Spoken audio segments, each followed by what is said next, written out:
اے بنی آدم، ہم نے تم پر پوشاک اتاری کہ تمہاری شرمگاہوں کو چھپائے اور تمہارے بدن کو زینت دے، اور جو پرہیزگاری کا لباس ہے وہ سب سے اچھا ہے۔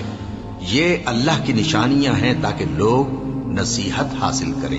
اے بنی آدم، دیکھنا کہیں شیطان تمہیں بہکا نہ دے، جس طرح تمہارے ماں باپ کو بہکا کر بہشت سے نکلوا دیا اور ان سے ان کے کپڑے اتروا دیے تاکہ ان کے ستر ان کو کھول کر دکھا دے۔ وہ اور اس کے بھائی بند تم کو ایسی جگہ سے دیکھتے رہتی ہیں جہاں سے تم ان کو نہیں دیکھ سکتے۔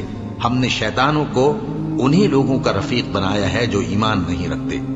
اور یہ لوگ جب کوئی بے حیائی کا کام کرتے ہیں تو کہتے ہیں کہ ہم نے اپنے بزرگوں کو اسی طرح کرتے دیکھا ہے، اور اللہ نے بھی ہم کو یہی حکم دیا ہے۔ کہہ دو کہ اللہ بے حیائی کے کام کرنے کا تو حکم نہیں دیتا۔ کیا تم اللہ کی نسبت ایسی بات کہتے ہو جس کا تمہیں علم نہیں؟ کہہ دو کہ میرے پروردگار نے تو انصاف کرنے کا حکم دیا ہے، اور یہ کہ ہر نماز کے وقت سیدھا قبلے کی طرف رخ کیا کرو اور صرف اسی کی عبادت کرو اور اسی کو پکارو۔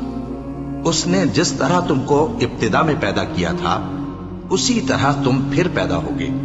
ایک فریق کو تو اس نے ہدایت دی اور ایک فریق پر گمراہی ثابت ہو چکی۔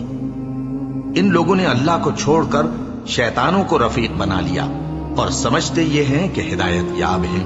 اے بنی آدم، ہر نماز کے وقت اپنے آپ کو مزین کیا کرو، اور کھاؤ اور پیو اور بیجا نہ اڑاؤ کہ اللہ بیجا اڑانے والوں کو دوست نہیں رکھتا۔